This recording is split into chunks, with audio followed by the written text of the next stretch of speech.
Okay, so the next thing I want to get into is why do we use a tool called Twine, which is a free open source tool which you can get online. Why are we using that instead of any other number of solutions? One of the really what Twine is one step better than post-it notes on a wall. And post-it notes on a wall is actually the first place I'll start. I will begin blocking out and mapping out the user experience and narrative design across a series of walls with color-coded post-it notes before I do anything, because it forces me to think in simple beats and simple terms and find and make those connections without going into too much detail, because you can't write too much detail on a post-it note. It just doesn't work.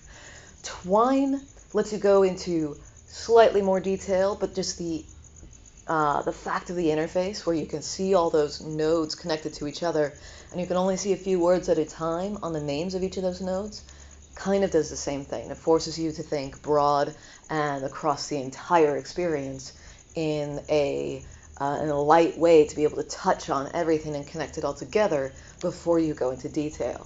But of course, you can with Twine, you can open up any one of those post-it notes or nodes and write as much as you want and go into as much detail as you like. So there are a lot of really powerful narrative design and writing and nonlinear writing tools out there, most of which cost money. The really good ones can cost a fair chunk of change, or at least more money than your average starving artist, freelance writer, or student has to spend. The other reason why Twine is such a useful tool, and the reason why I recommend this for us to start with as we get into interactive narrative design, is that the community it's been around for a long time, it's well established, and it's very active.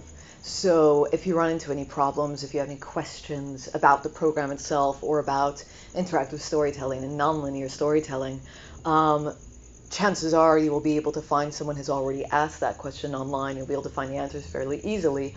Or if no one has currently asked it, you'll get an answer pretty quickly after you post your question, because there are so many people still working in this software and who have published works in the software and are either using this as independent developers, or they're using this the way I use this, which is as a prototyping tool to basically sketch out and rough draft the entire gameplay experience before going in and spending time and money staffing up to actually build the game.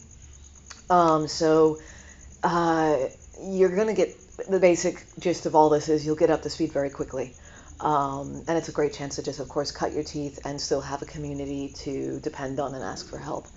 Now, okay, the next thing we're going to do, of course, is get into actually installing Twine to your computer. Again, I'm going to be PC focused, so if you are using a Mac, anything I say over the course of these videos, if I say do this or do that, click on this, click on that, just Google for the Mac equivalent and you'll find the answer. So we'll go over installing it to your computer. Now you'll likely not see me again in this particular format of video, because we're going to be going straight to my desktop at this point, and we'll do video capture from there.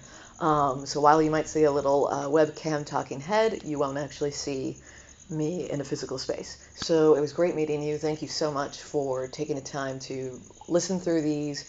And if you have any questions, or if you have actually gone through and created a Twine story, feel free to post it in the comments and facilitate that discussion and get that chatter happening. Otherwise, there's tons of forums and Reddit threads and all kinds of communities online for supporting Twine development. Hop into those and introduce yourself and start posting your work.